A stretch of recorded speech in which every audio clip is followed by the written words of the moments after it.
Markets are rallying, but the data is telling a much different story. Question: stocks are trending higher. Is the economy improving? Well, durable goods was good. They soar in May on aircraft orders. Here's durable goods on a year over year basis, up 19.8%. That's the best number we've seen in quite a long time. However, excluding transportation, it's only up 2.3%. That's basically in line where we've been for quite a while. And some subsectors are actually in negative territory, such as motor vehicles and parts. That's down 2.6%. That's not so good. Inflation is not coming back. Is this a good sign or a bad one? Core inflation, that's the Fed's preferred gauge, rose 2.7% in May. That was more than expected. Here's the PCE, personal consumption expenditure. That's up 2.3%. That's more or less where we've been for a couple months now. That shows that inflation is really not coming back anytime soon. Here's core PCE. That's up 2.7%. That is in line with where we were in March. Also, no big improvements at all. Now, inflation's not going up, but this could be, well, a sign of cooling growth. Speaking of cooling growth, we have GDP. The US economy shrank 0.5% in the first quarter. That was worse than estimated. Here's GDP. This is in negative territory. It's the first time we've been negative since the first quarter of 21. That's pretty significant. The housing market is struggling. We have a couple numbers to display exactly this.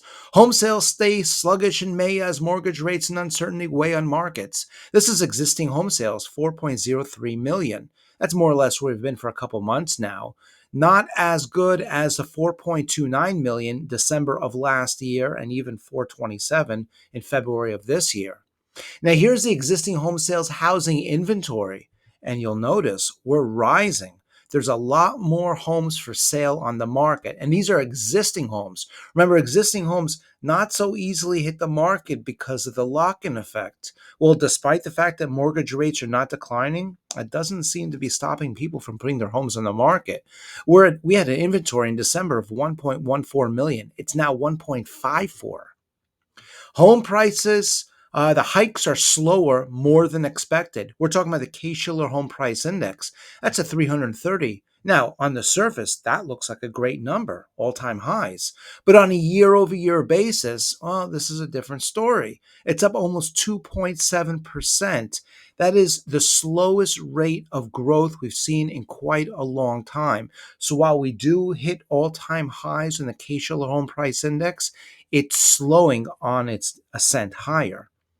How about the sales of new homes? They tanked in May, pushing supply to a 3-year high. We're talking about the new home sales. That's a median sales price, 427,000. That's more or less where we've been for a couple months as well, not breaking out to any time highs anytime soon, kind of contradictory to the Case-Shiller Home Price Index. But take a look at the monthly supply. This is another measure of inventory, 9.8. What does that indicate? That's 9.8 months of inventory. If we were to sell all the homes in inventory right now, it would take 9.8 months. For your general information, around 6 or 7 months, that's the median. If we have 5 months of inventory, that's kind of low. 9.8 is quite high. If the economic data is so weak, why are stocks so strong?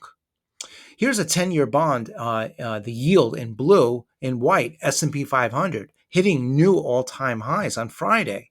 There's quite the divergence, which doesn't make sense. Usually, bond yields over the long term tend to move in the same direction as stocks. 10-year bond and long-term bond yields tend to move under the anticipation of improving economic conditions. Stocks usually go up when the economy is strong. But now we see a divergence. Well, take a look at the different bond yields. The 10-year in blue, the 1-year in yellow, the 30-year in red. And they're all exhibiting similar patterns. They went up and peaked around the second or third week in May and now are slowly declining. And this is important to note that the short and long-term bond yields are behaving in the same fashion. Short-term bond yields move in anticipation of interest rate hikes or cuts. Long-term yields tend to move in the anticipation of economic growth or lack thereof. Well, they're all starting to trend lower, which means the long-term prospects, well, they're a little bit less optimistic than they were just a couple weeks ago. And the anticipation the Fed will cut rates, well, it's not shown yet in the Fed funds futures. We're still holding around 80%. And that shows us, in yellow, by the way, S&P 500. In blue, those are the probabilities the Fed will not cut rates in July. And the stock market really kind of likes this because without the anticipation of a Fed cut, it's sending a signal to the stock market that the economy is okay. It's not really bad. If we were to get really bad jobs numbers, by the way, coming up soon, then we would see the anticipation of a Fed cut also coming sooner. Because the Fed funds futures don't anticipate the Fed will cut rates, that's sending a signal to the stock market things are okay. So, what are the takeaways from all this? Because it seems to be kind of contradictory. Well, number one, bond yields are falling. The bond market is forecasting weak growth over the long term. The Fed is on pause. They don't have the urgency. Now, the data is weak, but it's not weak enough to shock the market or the Fed into action. Also, the GDP, it's flat. Well, it's actually kind of negative. Is this a contraction sign for the future? Do we have a recession around the corner? Well, the GDP is just one number. Although we have looked at, the durable goods, ex transportation. We've looked at the housing market numbers, which look quite bleak. Well, is there a contraction in the future? It's certainly not trending in the right direction. As far as the housing market, it's stagnant. High interest rates, plus a lock in effect, plus an affordability issue. Well, that's keeping prospective buyers out of the markets. And prospective sellers, well, the biggest change, I would say, is the inventory rising on the existing home sales.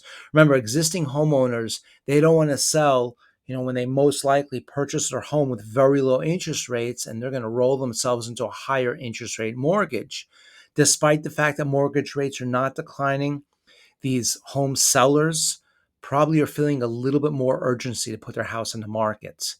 As far as the stock market, it's driven by technology. And this is really the key. And this explains the divergence.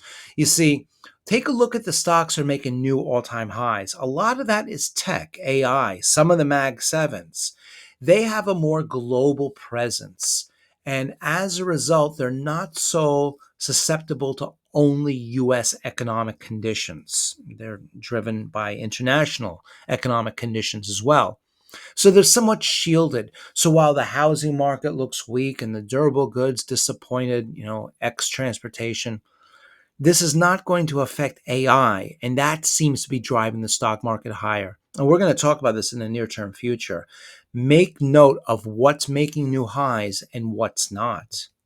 Also, in terms of the macroeconomic uncertainty, there's a misalignment with the fundamentals, and this oftentimes can be a signal of something to come. Over the long term, we tend to see housing markets and job markets move in the same direction as the stock market.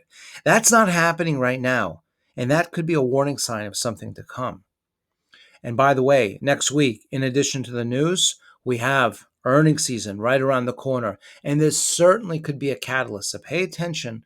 We'll try to make note of which stocks are doing quite well, reporting great earnings, and which are not. And I think that tells us a lot about the market and the overall economy. In terms of the economic calendar next week, well, we have job openings, the unemployment numbers as well. We have a lot of jobs numbers next week, also ADP as well. And that should really shine some light on the other side of our economy, not just a growth. We hope this has been helpful. We look forward to seeing you back soon.